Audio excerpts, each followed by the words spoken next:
Hey, hey everybody. Hey Jack, good to see you. Come on in, come on in. It's an incredible day, one of the best, really. And today on Coffee with Scott Adams, we're going to have a good time, even if you're listening to this at 1.5 times speed. Well, you'll just get the goodness a little bit faster that way, won't you? But you're only going to get that in replay. I'm afraid I can't talk that fast in real time. But before we begin, what would make this extra special? I think you know. It's a simultaneous sip, and all you need is a cup or a mug or a glass, a tankard, chalice, a stein, a canteen, jug, or flask, a vessel of any kind. This is a problem. I can't reach my coffee cup because my microphone isn't long enough. This is a problem. All right, you're going to have to come with me. YouTube, stay where you are. Periscope, come with me. Come with me. Oh, yeah. There we go. That's the good stuff. Join me now for the unparalleled pleasure, the dopamine hit of the day, the thing that makes everything better. It's called the simultaneous sip. It happens now. Go. I can't put my cup back. All right, I'm going to have to fix this. Hold on. There we go. Oh, better. All right, let's talk about all the things. First of all, happy Valentine's Day. Valentine's Day. My denture's working. I don't have dentures. Just kidding. Happy Valentine. Why can't I say that word? Valentine's Day. Happy Valentine's Day. Special shout out to my incredible wife, Christina. Happy Valentine's Day to you if you're watching. And I hope you're up early so you can. So the U.S. is reporting the lowest number of weekly COVID cases since October. All right. Is the vaccine working? Maybe. Because I would think we would have the highest infections now, right? We're right in the middle of February. Wouldn't February be one of your bad virus months automatically? Well, let's keep that going. So that's some good news. You know, you've been hearing about this allegation that the coronavirus came from a lab in Wuhan. We do not have proof of that. That is an allegation. But one of the things you're hearing about is whether or not the so-called gain of function could be detected.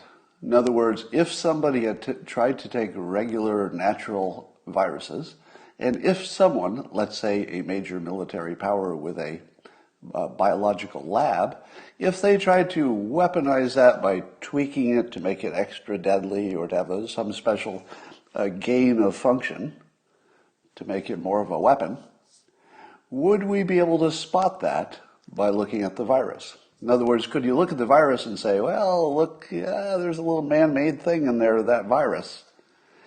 And when the pandemic first came out, and I heard experts say on television, the experts said, no, we looked at it and you could tell if it were modified and it's just a regular virus, blah, blah, blah. To which I said to myself, can you tell? Because it seemed to me that there would be at least two ways that you could modify a virus. And this is without knowing anything, right? My complete zero knowledge of science is going to be fully applied here. One way, it seems to me, would be directly. If you could literally directly somehow add a thing or subtract a thing from a virus, I don't know, can we do that? Is there some lab that can add or subtract something from a virus? Is that even a thing? I don't know. If you could, I suppose if that existed, maybe you could detect it. You'd say, that can't happen naturally. That must have been some human did that. But the second way that you can create gain of function, somebody says a CRISPR can. So you can change the DNA in a virus? Is it DNA? I don't even know what a virus isn't even alive, right? A virus is technically not alive. So I don't know exactly what kind of stuff is inside a virus. We're well beyond my scientific knowledge. Somebody says genes. I don't know if that's right either. So let me not try to guess on the science. I'm going to make my major point, which is there must be at least two ways you can modify them. One would be directly, if we can do that. But the other way would be to just breed it naturally. How can you breed a virus? Well, apparently the way you do it is you put one animal who has the virus, let's say penguin or whatever, pangolin or whatever those things are. You put it somewhere where it can infect another animal. Let's say a different kind of mammal or a bird or a pig. And then maybe the pig infects yet another animal. So I need a fact check on this, but my understanding is that if you create these artificial infection scenarios where the virus will jump from, and this is the key, one species to another, that during the jump from species, the virus changes. Some of those changes will be nothing, some will make it less deadly, some might make it more deadly. So you could experiment just by reinfecting different types of animals until you ended up with a virus that had some extra good stuff just by accident that you wanted, and that would be a gain of function. Now let me ask you this. If scientists looked at a virus that had gone through, hypothetically, the transition from multiple species to give it a gain of function, could you identify that? I mean, really? Do we have any science that could identify that a human put these animals together as opposed to there was something in the wild in which they just got infected? I don't think so. Somebody says probabilistically. Maybe. But I don't think you could be sure, right? So I'll just put that out there. And by the way, the first person I asked this question to privately, just without, something I didn't do on Twitter or didn't do publicly, but just privately, I asked the smartest person I knew in this kind of area, could you put a gain of function on there that nobody could detect? What did the smartest people say? Yeah, obviously you could. Of course you could. Yeah. Now, I don't know if they're right, but I'm telling you, the smartest people I know say, yeah, obviously you could do that. So, maybe not. The Daily Mail is reporting today something that I just had to keep reading and rereading to see if I didn't even think I was really reading it. All right? So tell me if you've heard this. So the Daily Mail is reporting this like it's just a fact. Is this a fact? Here's what they report. The Pentagon admits being the key word here. Pentagon admits that it has been testing wreckage from UFO crashes, including a possible, quote, memory medal that experts claim may have been recovered during the 1947 Roswell crash. What? They're reporting this like it's a fact. Now, they're not quite saying that it's an alien spaceship piece of metal. They're not quite saying that. But they are saying we found some metal that doesn't appear to come from human beings. And they're reporting it like it's a fact. Somebody says, yes, it's called nitinol. Now, is this story real? Right. So when they say UFOs, they just mean unidentified. So it could have been an unidentified, let's say, Russian technology that we don't recognize. So it's just unidentified. They don't say it's from outer space. But they do kind of say it's a metal we don't make here on Earth. And it wasn't something that came off an asteroid. It was something that somebody made. And it doesn't look like it came from Earth. What do you think? What do you think about this story? I am going to call bullshit on this story. I do not believe that there is life on other planets, because I think we're a simulation, and it was just never built out because we didn't need it. So there's just no reason for life to be on other planets because we're a simulation. And if we can't get to those other planets easily, well, we just didn't need to put anything there. So I don't believe it, but it's a fun story. It's a fun story, and so therefore I like it because it's fun. So here's my take on the illegitimate press that we have in this country. You're seeing a lot of the anti-Trumpers use a phrase called the big lie. So they're using this label, the big lie, to talk about Trump's claim that the election had been fraudulent. Now, you may be familiar that the phrase big lie comes from Nazi propaganda. And the idea is that the Nazis said, if you tell a small lie, such as somebody stole a loaf of bread or something, people are inclined, maybe believe it, maybe not. But if you tell a lie that's so big, if it's big enough, people will believe it because they will say to themselves, well, nobody could tell a lie that big. Like if you heard tomorrow that an actual alien spaceship landed in the middle of the Capitol and all of the news reported it was true, that's so big that it's probably true, right? Your brain just says, that can't be not true. How could that be not true? Everybody is reporting it. How could that not be true, right? So if the lie is big enough, it makes it look more credible. And that is literally a Nazi propaganda trick. That's where we get the phrase, the big lie.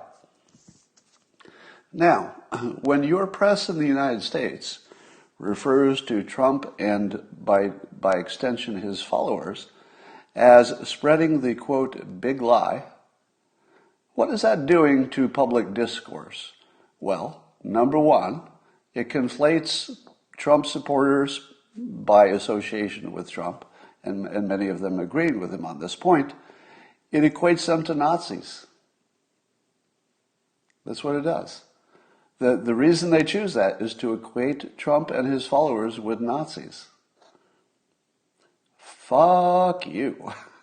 Let me say this to any press person who uses the phrase the big lie and tries to paint Trump supporters as Nazis, just in this clever little way.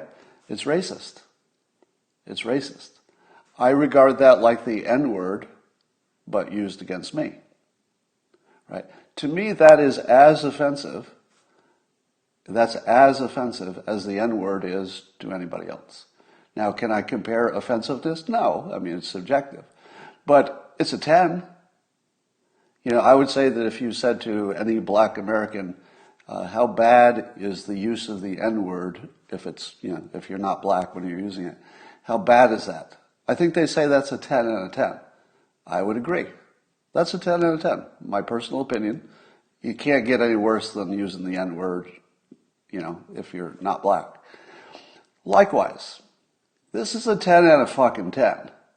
When you're using literally Nazi imagery to paint your enemies just because they weren't sure that the election had transparency, that's fucking racism. That's a 10 out of fucking 10.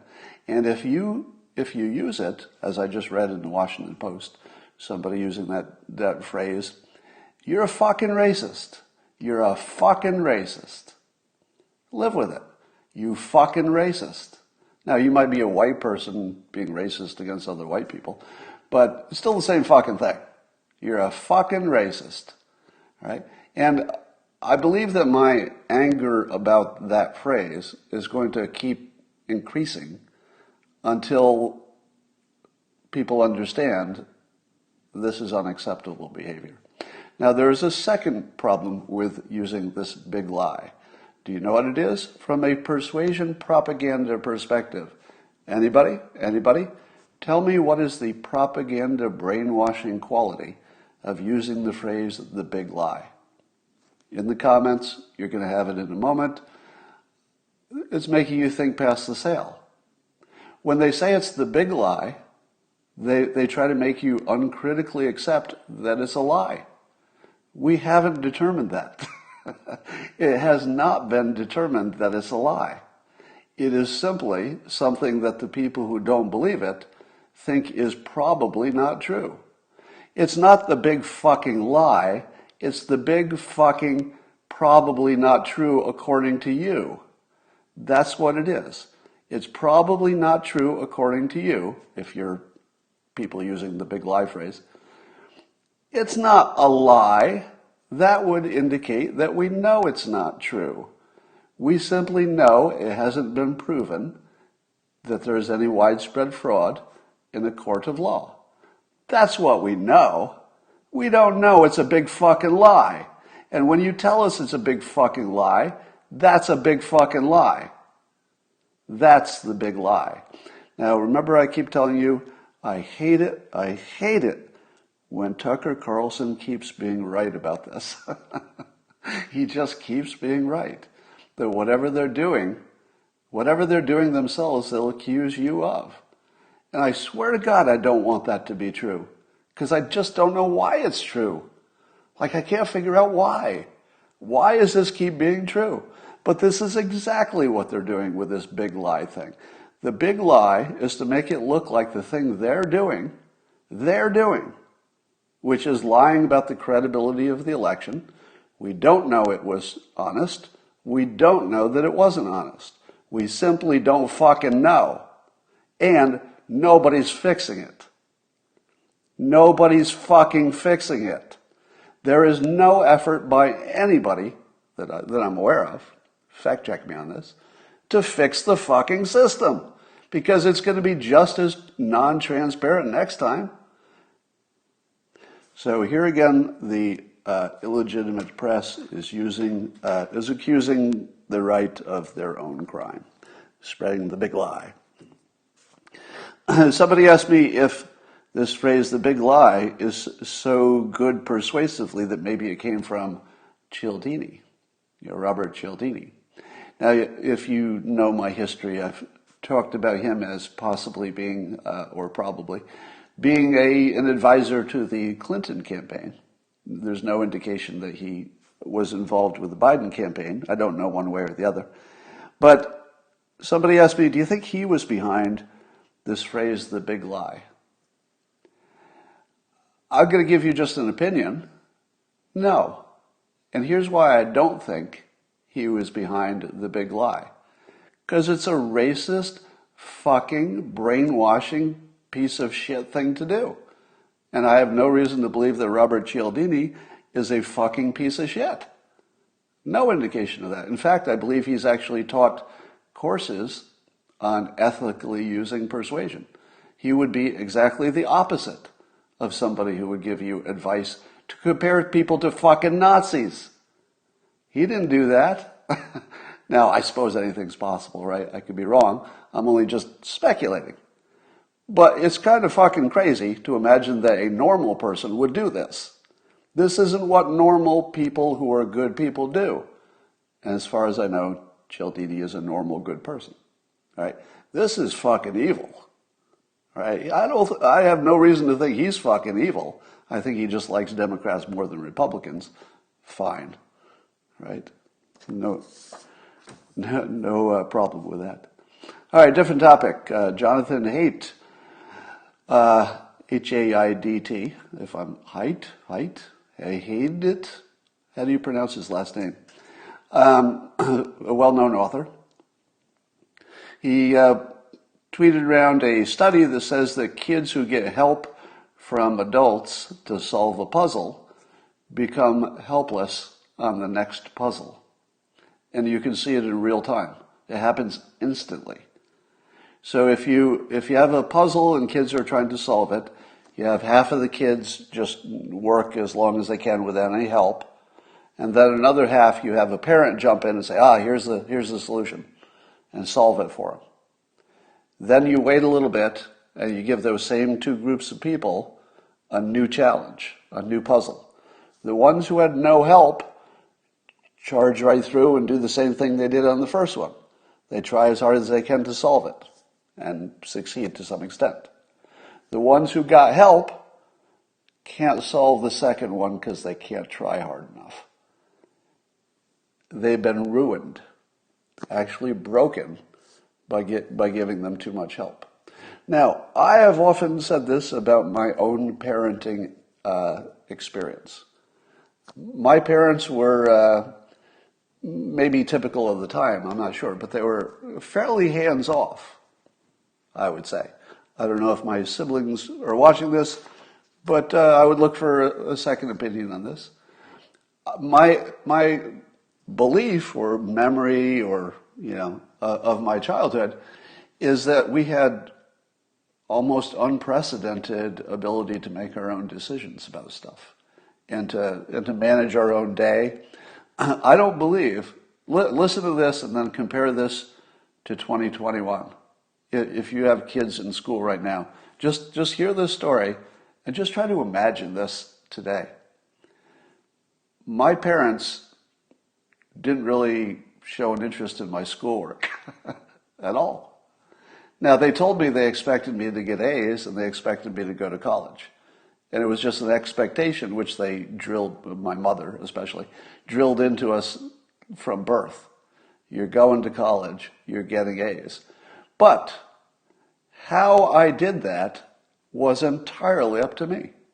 Not once did my mother or father offer to help on my homework. I don't remember even asking. And yeah, I'm seeing in the comments, same here, same here. So when I graduated college, just try to imagine this experience in 2021. So I graduated college with a little bit of money I got from graduation and some I'd saved up. I had about $2,000, I guess, in savings from mowing lawns plus, graduation gifts. And I took 2 suitcases and the one suit I owned that I think I got from Sears. I bought a suit from Sears. And I wore my suit on an airplane, took my 2 pieces of luggage and moved to California, and with no plan, figured it out. That's it. I actually flew across the country to spend the rest of my life without a plan. The plan was to sleep on my brother's couch and look for a job, if you could call that a plan. Second part of the plan was to find the first job I could get at the best company in the field that I wanted, which was finance. I was an economics major. So I took a job as a bank teller for the fastest moving, technologically, superior company called Crocker Bank. Later they were bought by Wells Fargo. So I took the worst job I could at the best company. I signed up for every training course they can. In later years, I got my MBA at night. And I basically built a talent stack that gave me a lot of options that got me all the way to here. Now, I had zero help from my parents on the details. I had 100% help from my parents on the mission. And the mission was always the same. You're going to do well in school. You're going to go to college. You're going to be rich. Now, I'd have to ask my siblings if they were also told they were going to be rich, but my parents told me that. And sure enough, I had an expectation. I had all the support I needed. I didn't need any more, didn't want any more. And I'm pretty sure that the fact I had to figure out so much on my own is like a superpower. I never encounter a situation where I don't know what to do. I mean, that's an exaggeration, I'm sure I do. But I go through my life thinking I can conquer just about anything because that's my experience. Nobody jumped in to save me. So I either failed, I either sank or swam, and so far I'm swimming. So I believe we may be destroying an entire generation by being helpful. We might be destroying them by being helpful. It's scary. This Governor Cuomo story and the nursing homes deaths is just getting worse. Oh my God. You know, I've been telling you that as a standard of behavior, I didn't want to be the one who was tough on any of our leaders if they got anything wrong during the coronavirus. And I've been applying that to Cuomo, trying to be consistent and saying, yes, it's true that very bad things happened, but I feel like we would need to know the details of exactly what caused him to sign off on the decision to send 9,000 infected people back into the worst place they could be sent. I feel as if, now, it seems to me that I saw him saying in an interview that he was following federal guidelines at the time. Can somebody confirm that? Is that his actual explanation, that they were the federal guidelines and he just followed them? Give me a fact check on that. Anyway, the news I follow tends to consistently leave out whatever it is that Cuomo says as his response to why all these people died. All right? I'm looking in the comments. Yes, I'm saying a yes. All right. Now, if you watch Fox News, they'll just never mention that.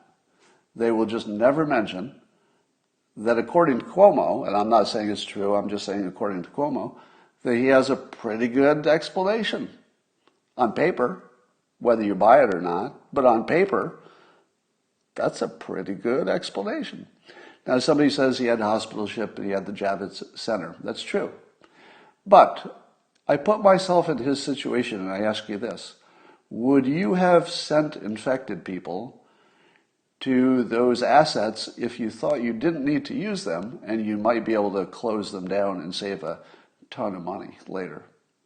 Now, it might be the federal government's money, but still, who wants to waste a bunch of money? So I put myself in this situation and I tell you this.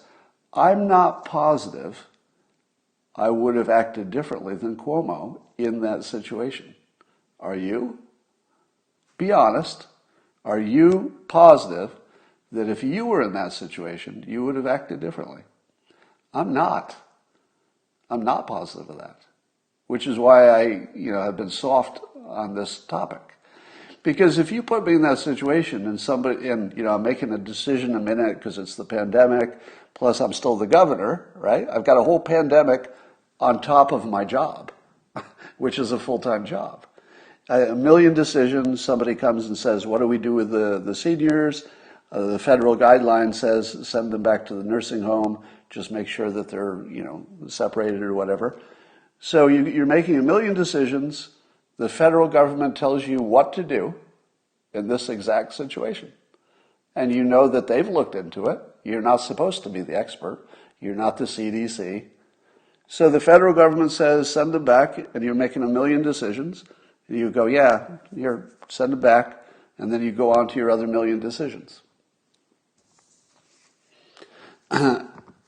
If you can tell me that you say you would not have done the same thing Cuomo did, and I don't know if I'm describing it correctly, right? So I'm seeing a little pushback. I might not be describing the situation correctly. But my point is, if you weren't there, I don't think you know what happened. And that's why I'm still putting a little bit of reservation on a complete blame of Cuomo for a bad decision that killed thousands of people who didn't need to die. But the story got way worse. Way worse. I reached the limit of where I can give somebody the benefit of a doubt. Yeah, I see it in the comments. Apparently, his staff, and he must have known about it, lied to cover up the number of deaths. And they lied because it would look bad if they said the real number. And they've admitted that. That's now in fact that they lied about the number because they didn't want it to look so bad. That's grounds for removal from office. All right. There is nothing I can say to soften that.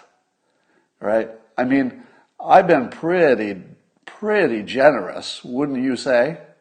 I'm trying to apply the same standard that I applied to Trump and any other leader, trying to apply the same standard to Cuomo, trying to be fair. But when I heard that they lied about the number of deaths, and it looks reliably like that's true, you always have to be careful. We're still in the fog of war. It's a new story. Might not be true, but it looks true.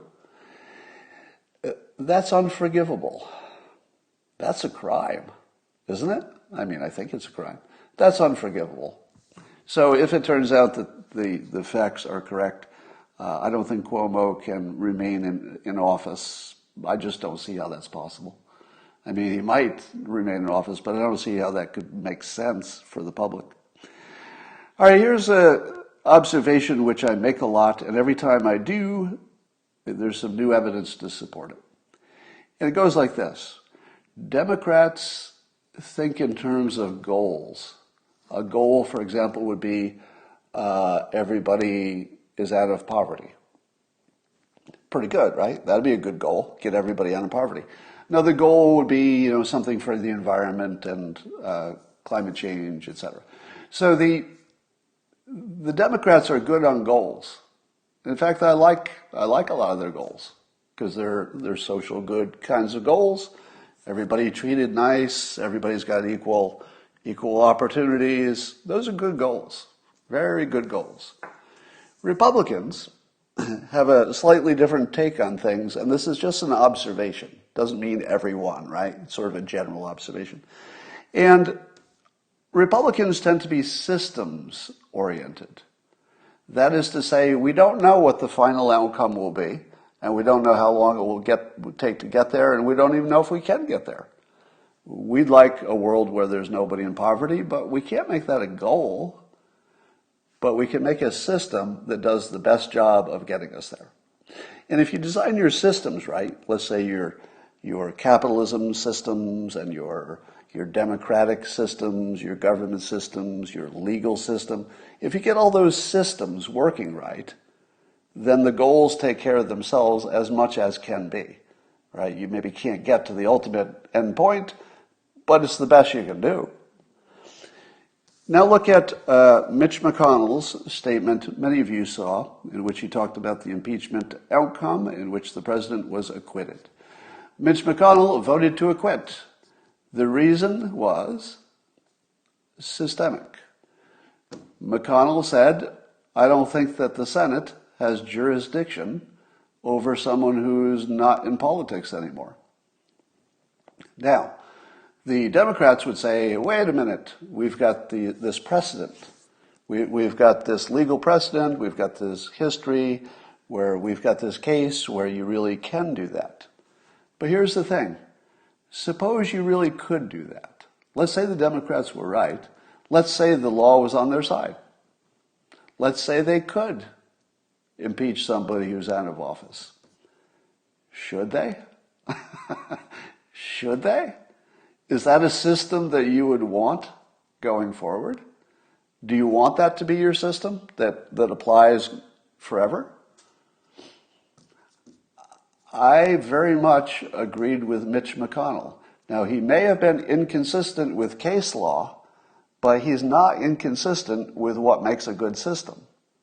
And a good system is, why the fuck does the Senate have any control over a private citizen after they're out of office? Now, obviously, in the sense of making laws, that's their job. But in terms of impeachment, what the fuck do you have to do with that? I don't care what the case law is. Doesn't matter what the case law is. It's obvious that's a bad system to punish somebody after they're out of office. Now, as McConnell says and others say, we do have a legal system. If Trump did something that the legal system needs to deal with, there's no restriction on that, right? But Mitch McConnell, I completely back his decision exactly the way he did it. I like the entire thing he did. Now, he was very hard on Trump for his responsibility for the Capitol attack. Do you feel the same as McConnell does about the Capitol attack? Do you feel like McConnell was maybe a little too hard on the president? I don't care. I don't care at all. Here's why. We have this dumb fuck system where the victims of the crime, in this case the politicians who were actually at the Capitol, they're the victims of the crime. They're the ones with PTSD. They're the ones who are being hunted. They're the ones who are afraid for their lives. McConnell is a fucking victim of the crime that he was on the jury to judge. What kind of a fucking system puts the victim or the victim's family on the fucking jury? What kind of a system is that? If you put the victim on the fucking jury, don't expect them to say nice things about the perpetrator of the crime. Mitch McConnell should have gone. I won't use the word should. I hate that word. It seems entirely appropriate to me that the victim of the crime is a little bit pissed off. Put yourself in Mitch McConnell's place. You are in the Capitol and you don't think your president did enough to save your fucking life. I probably would have voted to impeach. Just leave that hanging there. If I had been in the Senate, and I, or even just my colleagues, had been in the Capitol building, and I didn't think the president did enough to stop it, I wouldn't even care what the charges were. I wouldn't even care what the impeachment articles were. I wouldn't even care about any of it. I would fucking vote to impeach that guy if I were the victim. Now, I'm not the victim, so I get the advantage of, being outside the system a little bit. So I've got a little bit more objectivity. But in my opinion, anybody who was in the building, Ted Cruz, anybody else, could have voted to impeach. I would have done it just as a victim. Forget my responsibility to the public. I wouldn't even care. So maybe you shouldn't make me a senator, because I would have ignored the law. I would have ignored the facts, except the one fact that I didn't think the president did enough to save my fucking life. I'd care about that, and I wouldn't care about one fucking thing else. So I back Mitch McConnell's take on this 100%, and I actually respect him for using a technical argument that I agree with, that the Senate should not have jurisdiction, even though maybe technically they do. So a standing ovation for Mitch McConnell for the way he handled this as a victim, right? If that's the system, putting victims on the jury, this is what you're going to get. So good for him. All right.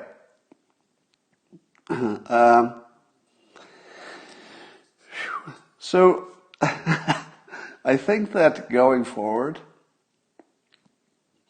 I'm going to always say that Trump was acquitted of 2 impeachments and therefore was essentially not impeached.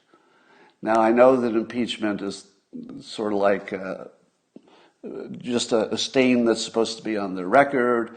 It's not exactly like indicting somebody. But in the criminal system, if you indict somebody for a crime, and then they go to trial, and the jury finds them not guilty, what do we say of that person? Do we say, well, there was an indicted person? No, we don't talk of it that way, because that wouldn't be fair. We talk about it as a person who's been found not guilty. That's how we talk about it.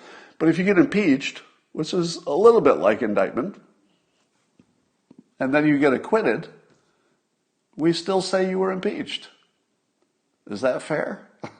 It seems to me if the impeachment doesn't go all the way to the point of impeachment, the point is removal from office. If it doesn't go to that point, can you say an impeachment succeeded? I would say it's 2 failed impeachments. You could say they were impeachments, but they were failed impeachments. It was 2 attempts to impeach him that failed. And then people can say, but there was an impeachment. And then you can say, yes, there totally was. There was a failed impeachment. There was an unsuccessful one. And then they'll say, no, it was successful because the impeachment part is separate from the trial part. To which you say, what's the point of the first part? What's the purpose of the first part without the second part? Would you even do that? Because it's just a censure.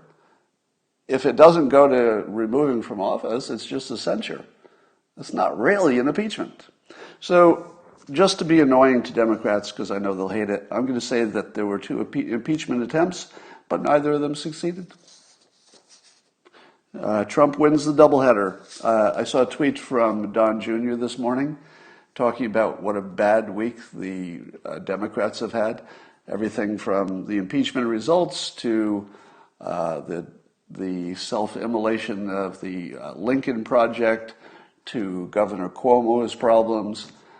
It's a really bad week.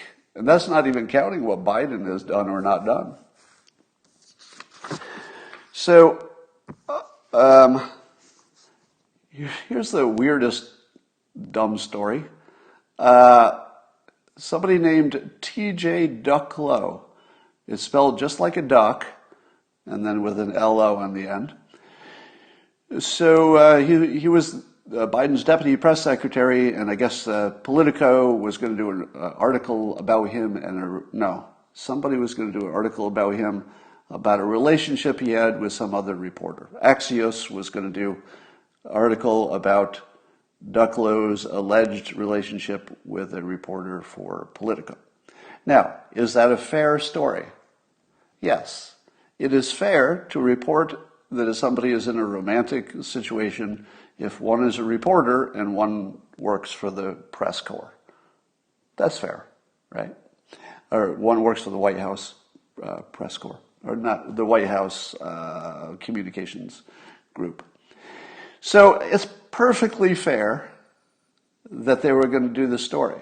Now, what's reported is that TJ Ducklow threatened the reporter when he found out she was going to do the story, and his threat was that he would destroy her. And he was, at first they were going to give him a week off without pay or something, but then he quit, which means basically he got fired. So I'm going to throw you a curve here, and I'm going to defend TJ Ducklow. Bet you didn't see that coming. And here's my defense. The phrase, "I'm going to destroy you," is, number one, typical political speech. It's not typical where you work, but it's typical political speech. That threat is probably the most common threat that anybody's ever used. And it's better. Here's the second part. Totally justified and legal. Legal and justified. Just as the reporter doing a story about this, which would end up, ruining this guy's career, etc., totally justified. The reporter is completely within her rights to do the story, and it's a legitimate story. Completely within her rights to do the story. But Ducklow is completely within his rights to destroy her life. Meaning her career. When he says, "I'll destroy you," that should be interpreted as career-wise. It should not be interpreted the dumb way, which is some kind of violence or anything like that.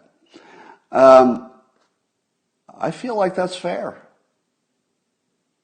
And, it seems worse because one's male and one's female, so it takes on that extra dimension. But telling people that you'll destroy them if they destroy you, if it's all legal, everybody's acting legally, I don't know. I feel like this is kind of normal behavior. It became a story, so, Biden had to deal with it. He probably did the right thing. But I'm not sure this was so bad. I'm looking at your comments. Somebody says, "I'm okay with this."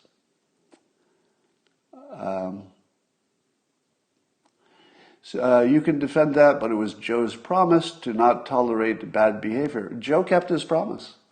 Joe kept his promise because he's gone now. I'm going to give Joe a pass on that. Now, it looked like he was going to get a week off, but as soon as there was some pushback from the public, probably that's when Biden got involved. My guess is that Biden really wasn't involved in a lower level decision like that. But I think he probably said, when somebody said, hey, Biden, you said you'd get rid of people who acted this way, I think he kept his promise and got rid of them. Now it's reported that he resigned, but I imagine it's the same thing.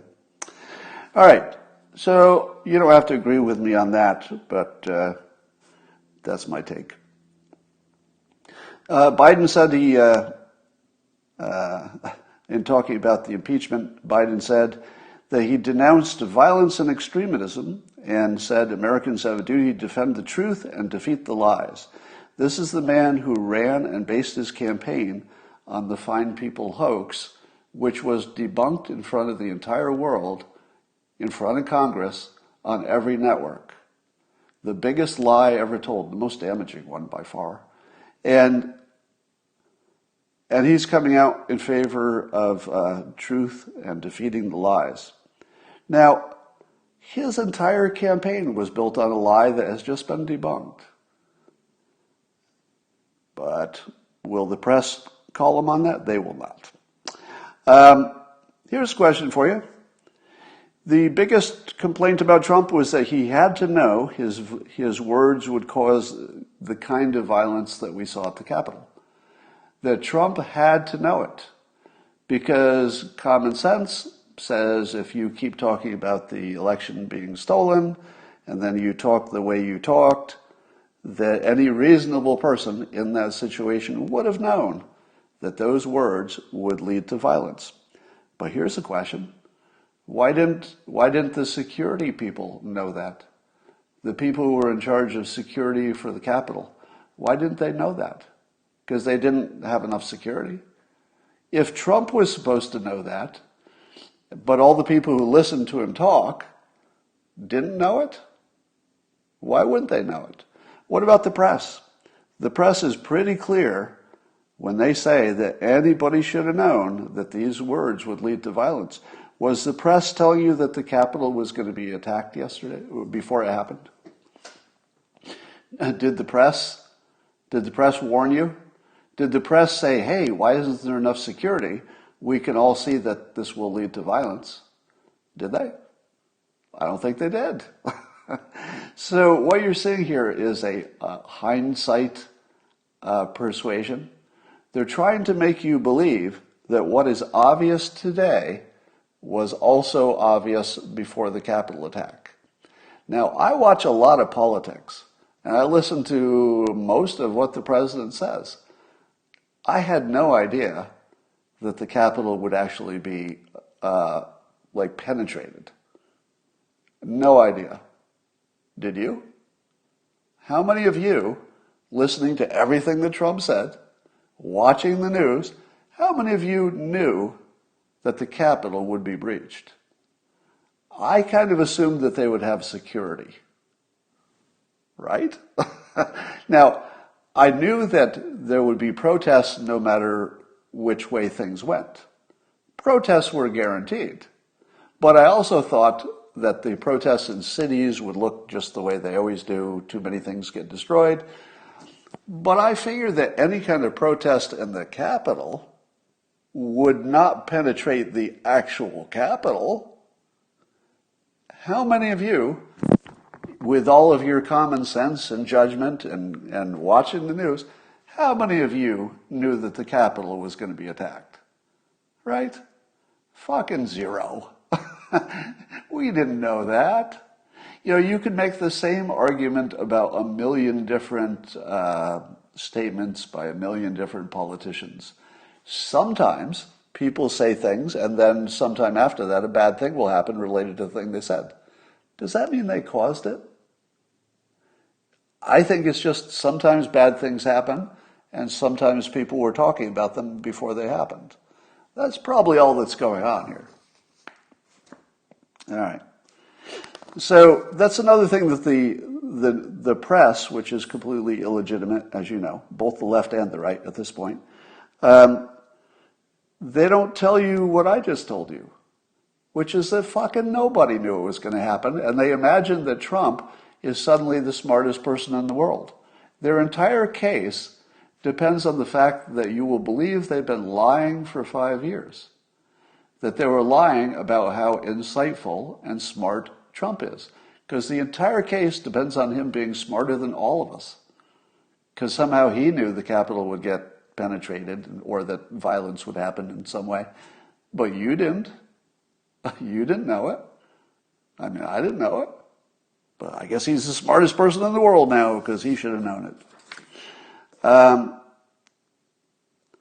If you hear the story about there was some angry phone call with McCarthy and Trump during the Capitol assault where people were breaking through McCarthy's windows and Trump allegedly was not too concerned about it?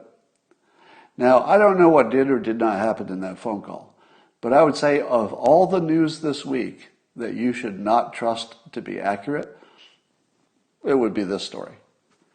These stories are never accurate. The ones where somebody's reporting what somebody else said to somebody else, they're never accurate. Never. Like actually 0 times you could depend on this to be true. 0 times. So, yeah, they just don't believe any of it. You should discount that.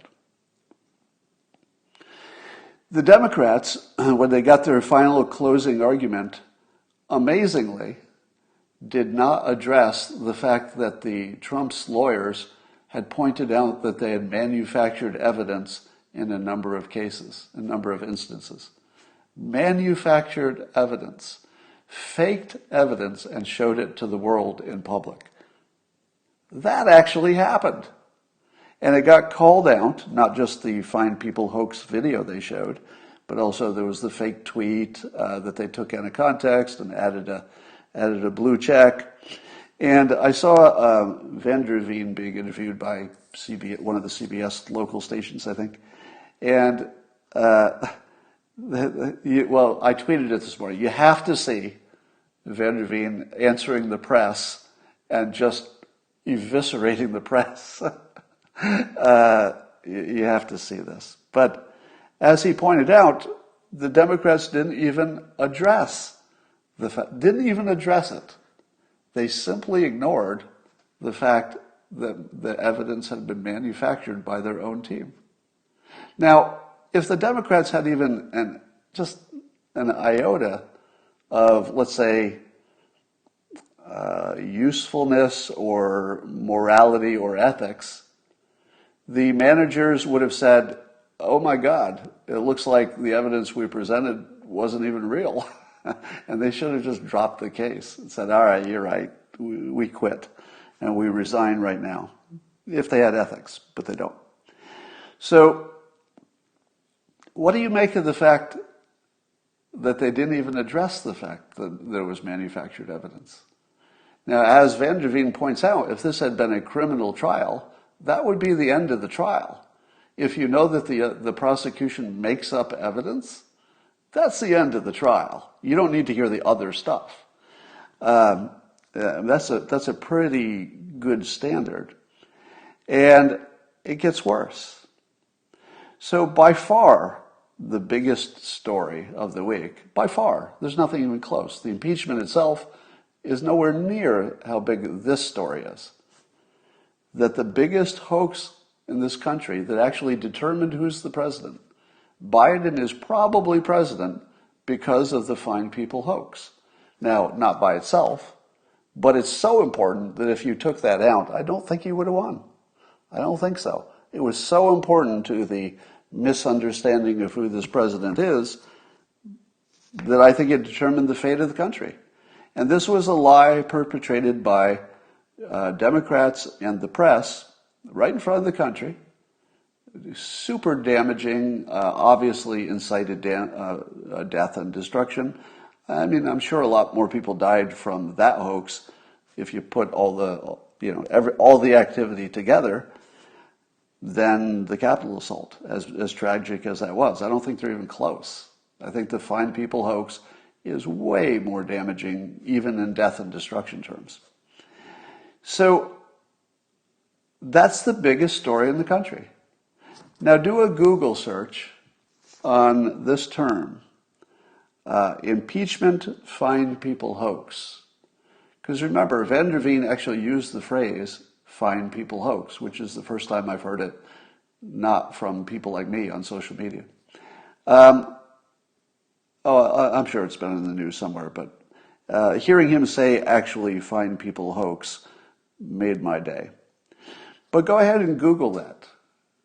Google the biggest story in the country, fine people hoax. Put it in quotes so you get the same results. So quotes around fine people hoax, the whole thing. Will it come up with a CNN story about how the biggest hoax in the country has been debunked? Nope. Oh, I'm being corrected. Somebody says that Van der Veen called it the fine people lie. Incorrect. He called it the fine people lie when he gave his case. When he was doing the summary, he called it the fine people hoax. So he used both terms, but the last one he used was hoax. So you will see if you search that on Google that the top publication I think would be Breitbart. And Breitbart is largely hidden by Google intentionally. Their algorithm actually hides Breitbart. Now, the other entities are right-leaning publications that most people had not heard of.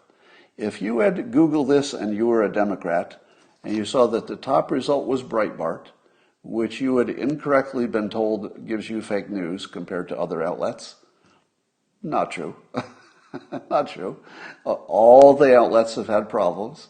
Breitbart is probably more accurate than any of them. That's just observationally. They seem more accurate than any of them.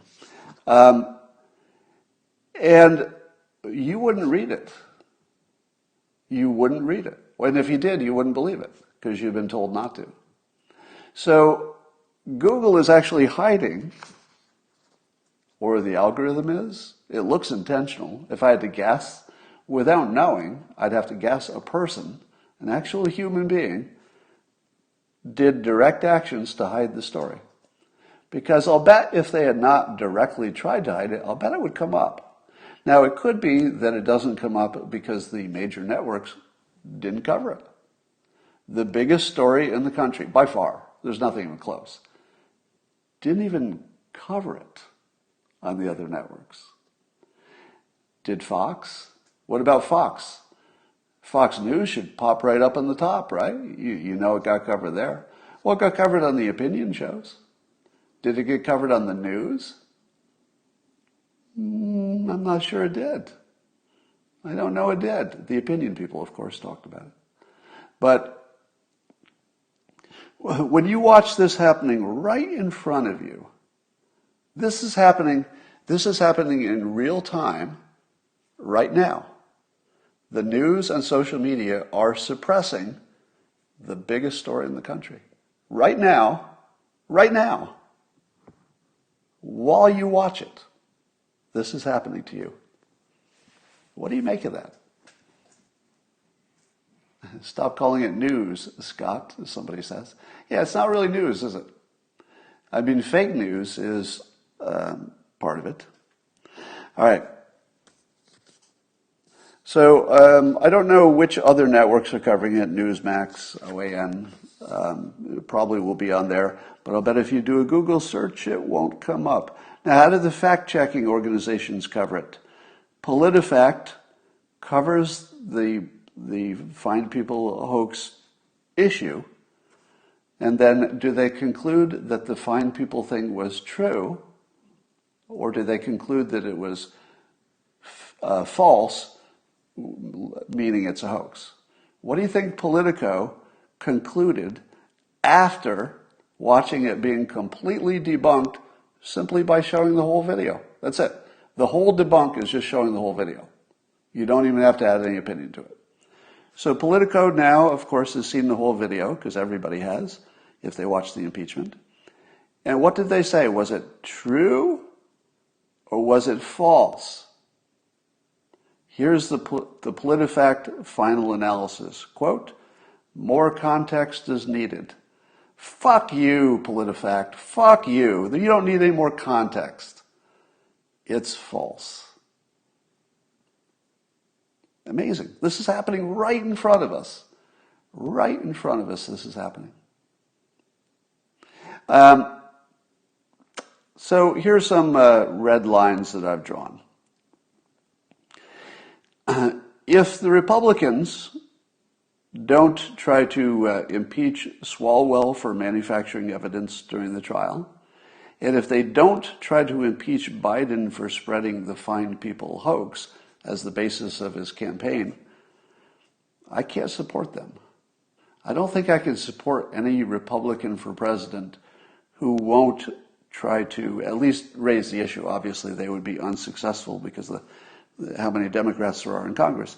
But if they just let that lay there, they're just letting you take an arrow in the back. All right?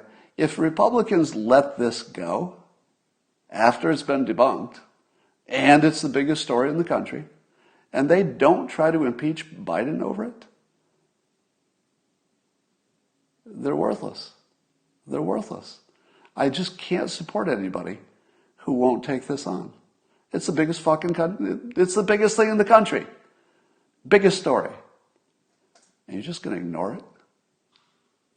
All right. So, and I'll go further. If there's somebody who's planning to run in 2024 and they would like my support early, here's how to get it. Here's how to get it. Now, I don't know, maybe if it's somebody I don't like for some other reason, I'd have a problem. But you'd have a big leg up on winning the presidency if you try to impeach Biden for the Find People hoax. You won't succeed, but you need to try.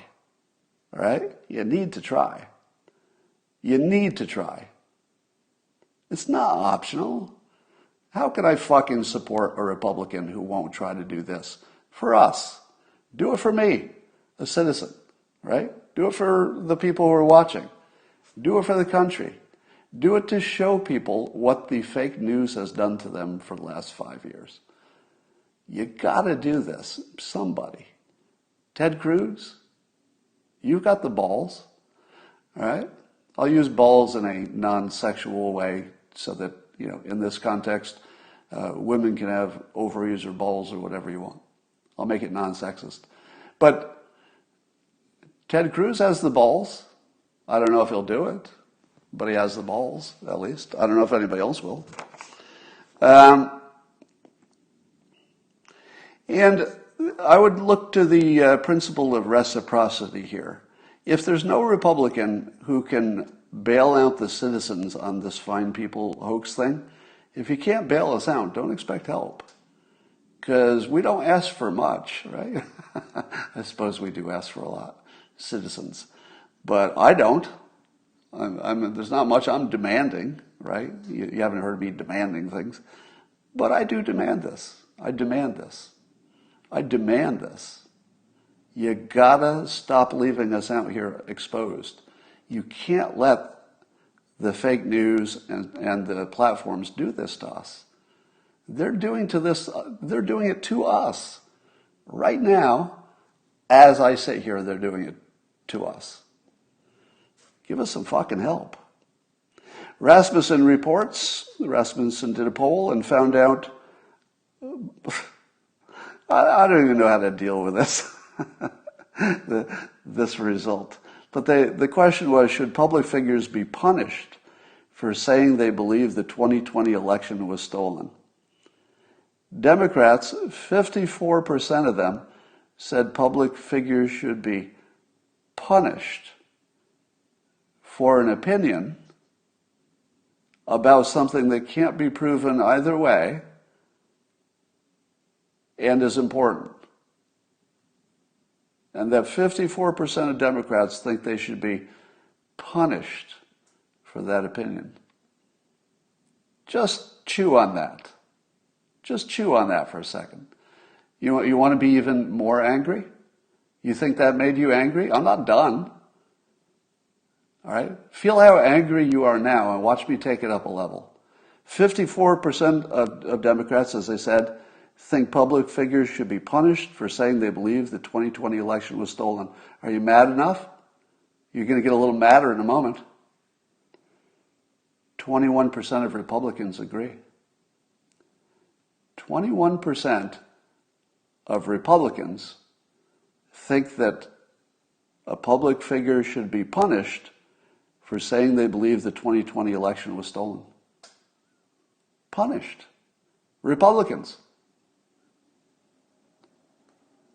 Among all voters, 35%, more than a third, think a public figure. Now keep in mind, what does public figure mean? Public figure doesn't just mean elected.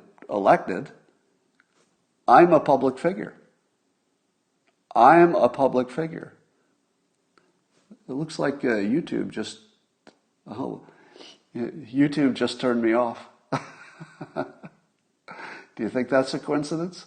So I'm still live streaming here on Periscope, but I'm watching the YouTube feed and it just froze.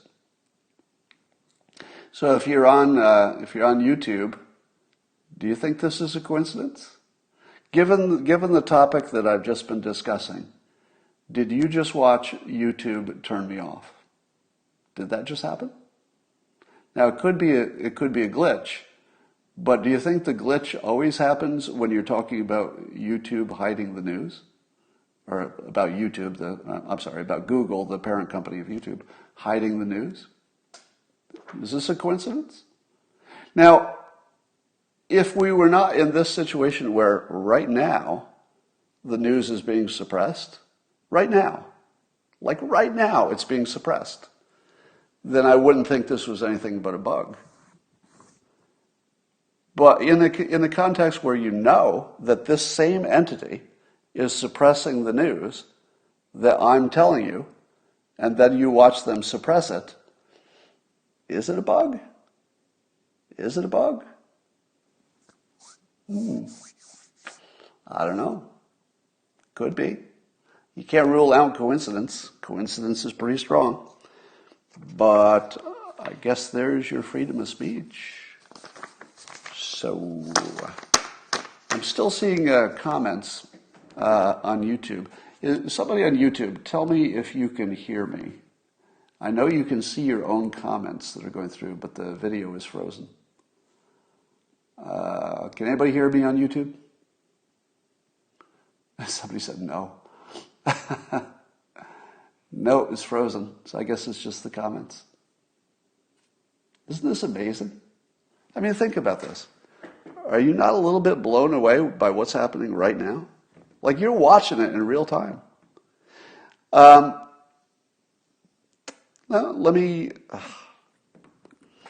God, I'm so close to being canceled right now. You have no idea what's about to come out of my mouth, but it would definitely change my life, so I'm going to hold it in a little bit longer. Somebody says I'm still up on YouTube, but the picture is frozen, and I don't think they can hear me. All right, I'm going to turn off YouTube, and that's disturbing. This should be a headline today.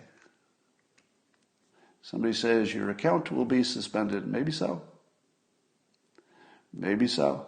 Well, we'll see what happens. Maybe I'm on the verge of getting canceled, but we'll find out soon.